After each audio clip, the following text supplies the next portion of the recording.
Hello, I'm Neil Whelan and welcome to the Wesleyan podcast.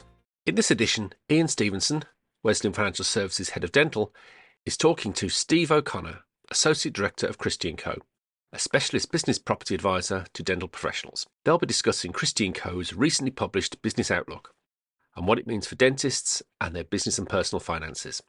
As always, this podcast is for information only and doesn't provide either financial or business planning advice. But if you do feel like you need advice, stay tuned until the end, where I'll let you know how to get in touch with us. And with that, I'll hand you over to Steve. And first up, Iain. So, Steve, there were some really interesting facts and observations made in the Christie Co 2024 Business Outlook. And I would like to just take a look at some of the key points to consider what they mean for the dental profession and for dentists, business and personal finance. So one standout for me was the market sentiment survey, which found that 20% more respondents were positive about the year ahead compared to 2023. Despite workforce issues, higher costs of doing business, while 9% felt negative. Why do you think that is? It's a great question, Iain. I think 2023, presented a number of challenges. You just mentioned some of them: inflation, cost of living pressures on our personal finances, ongoing recruitment issues across the profession. I think the two big ones there were inflation and interest rates. 2023 started with very fast and very frequent interest rate rises, and I think that spooked the market to some extent. Buyers were reluctant to push forward with their acquisition plans, and they wanted to put things on pause whilst they waited to see how things panned out. And inflation was obviously an ongoing challenge throughout the year. Towards the end of 2023, we started to see interest rates stabilise, and indeed in the start of this year we've started to see them very slowly reduce, and hopefully that's a trend that will continue. Inflation has come down quite significantly from the sort of highs of 11% where it was. So the outlook is pretty positive across the board after, as I say, what was a very challenging 2023. I think we, and indeed practice owners across the profession, go into 2024 with high hopes that 2024 should be a good year for them. Excellent. Thank you, Steve. So, I mean, you mentioned a few of them there. So the dental industry really has encountered a number of hurdles in recent times. You mentioned the cost of inflation, rising interest rates, ongoing workforce issues, particularly within NHS dentistry. However, Christie Co maintains a positive outlook for the dental market. So why do you think that is? I think as we've mentioned, after a lot of challenges, the overall outlook is still one of positivity. We expect this year, just by the nature of the economic outlook, to be more positive than last year. But I think dentistry in particular, it's a needs-driven sector. People will always need to visit their dentist. People, over the last few years, I think have almost changed their perception of going to the dentist. They're now more willing to pay for private treatments. They're more willing to pay for cosmetic treatments as opposed to just maintaining their basic oral health. And so I think the public is more willing, despite the cost of living pressures, actually, to just spend more money on dentistry. That's something that has obviously, been a big boost over the last few years to practices up and down the country. But I think that change in attitude, primarily from the public, is what we'll see the dental sector continue to thrive over the medium and long term.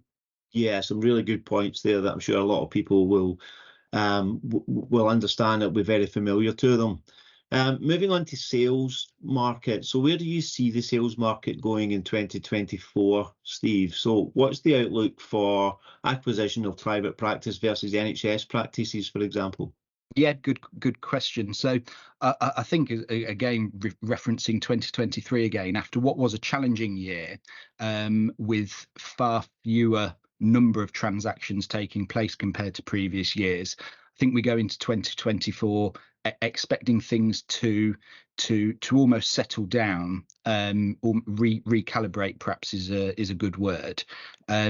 So once practices have been through that period of stabilisation, I think there'll be a gradual return to appetite, particularly amongst corporate groups to acquire.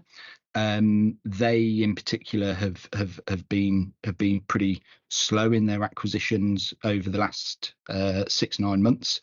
However, that kind of presents other opportunities as well, because what we have seen is, particularly at the larger end of the scale, whilst corporate practices are perhaps not acquiring as aggressively as they have been, that's opened up a unique opportunity for independent dentists to purchase some of the larger sites that usually would have typically gone to the corporate groups.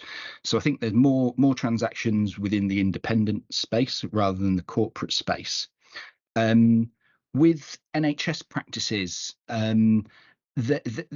it's fair to say that private practices have been more desirable over recent years than NHS practices.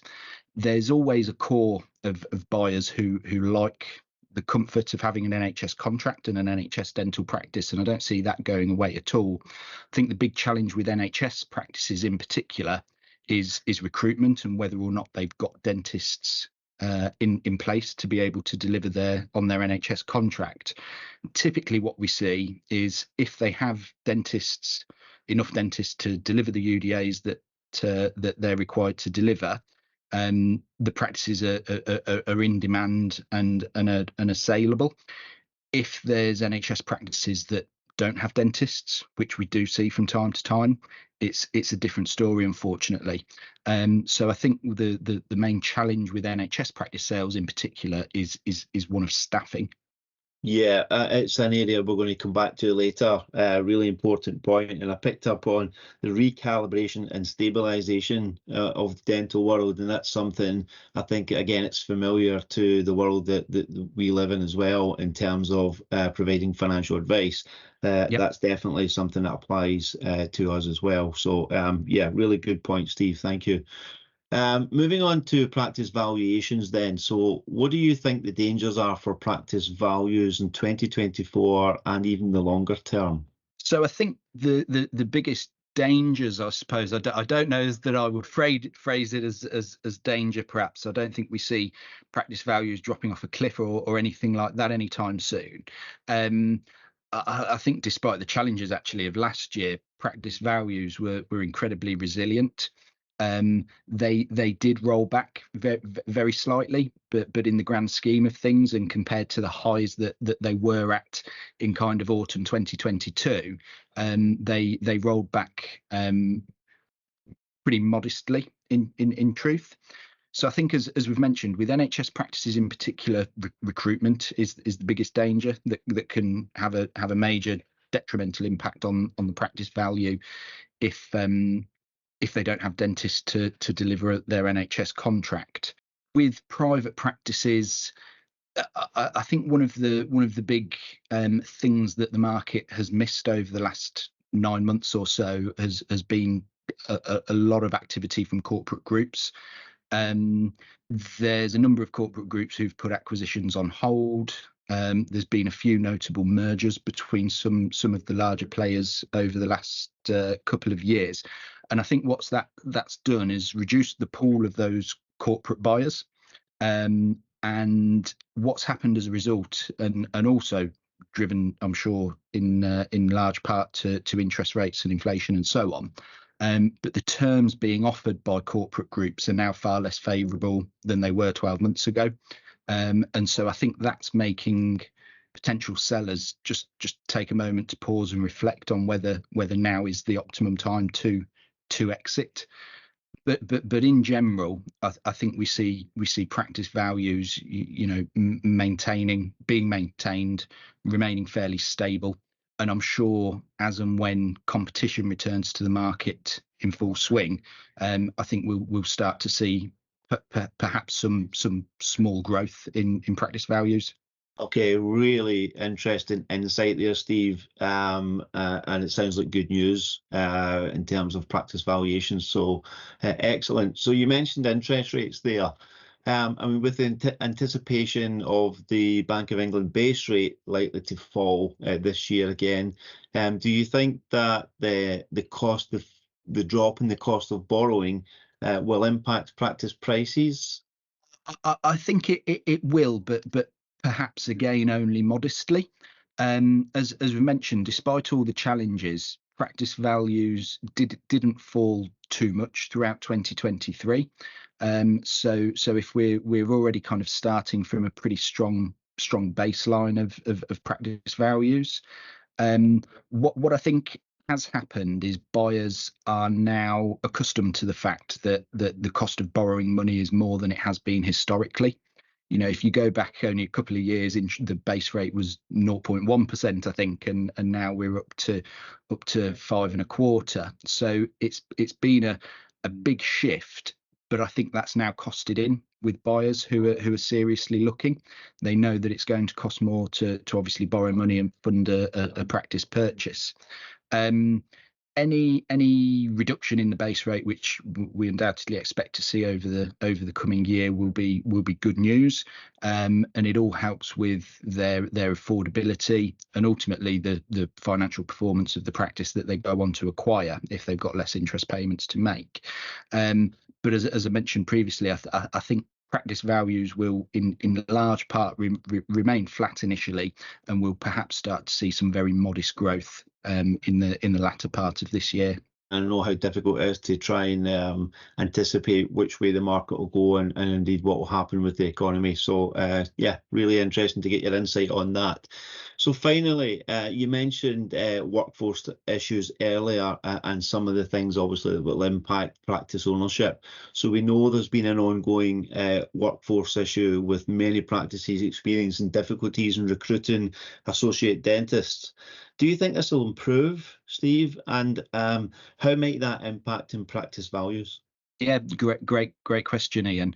I always smile internally when I hear these types of questions because I'm an avid news reader, and listening to politicians who, whenever they talk about UK dentistry, you'd think there was no issue. There's plenty of dentists floating around, and they can't see what the problem is. I think speaking with the number of practice owners that we do, week in, week out, it's widely known that there's a serious recruitment issue up and down the country for UK dentistry. I think historically it's always been difficult to find good dentists, but it's no longer restricted just to dentists.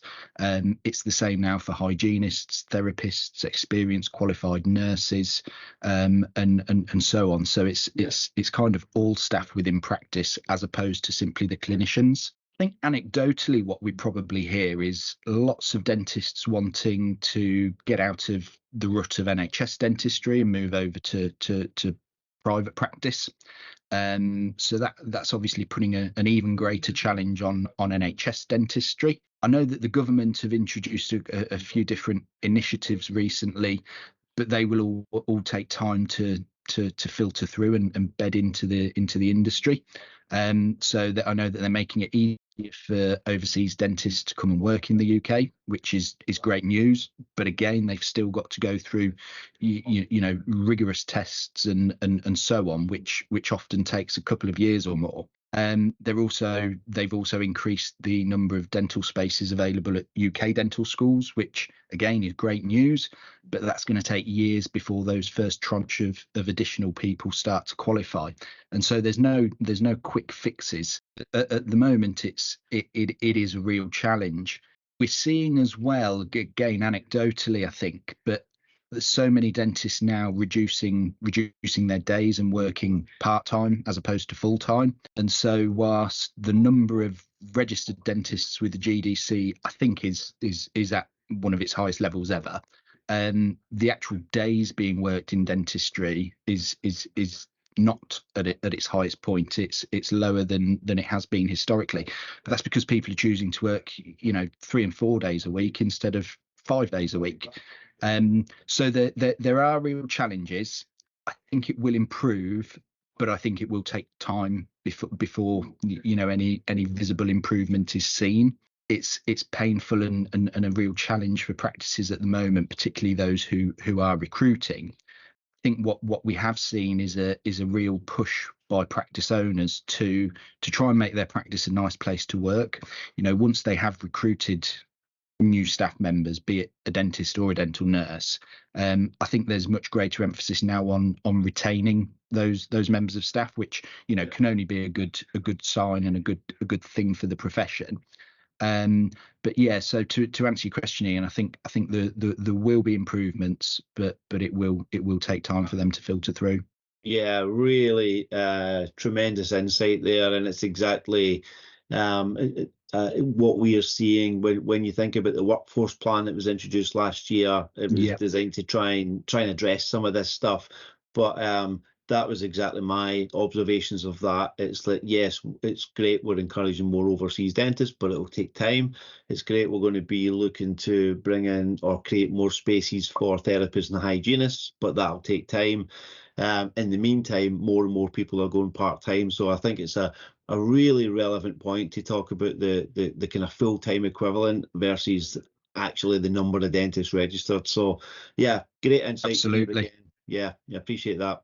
Okay, I think a bit of a whistle-stop tour. I know that your report is lengthy and extremely detailed and extremely informative. And if anybody wants to look at it, I'm sure they could find that, Steve, on your website, because it's a fantastic piece of work and really good insight to the world of dentistry, and it gives people an indication as to where they're going. So thank you so much for your time. Thank you for tremendous insight and sharing your knowledge with us today. And hopefully we'll speak soon. Yeah, thank you ever so much, Ian. Thanks for having me, and all the best. Look forward to hopefully doing another podcast with you soon. Thank you, Steve. And that's our show for this week. Thank you to Ian and Steve. If you are looking for expert financial advice for you or your practice, go to wesleyan.co.uk, where you can book a no obligation appointment with one of our specialist financial advisors. To learn more about Wesleyan more generally, you can find us on Twitter/X and Facebook, Instagram, and of course LinkedIn. And if you found the podcast useful, you can like and subscribe to us on all the usual platforms, as well as on YouTube, where there's a whole library of videos covering a wide range of financial planning topics. But that's it for now. So until next time, thanks for listening.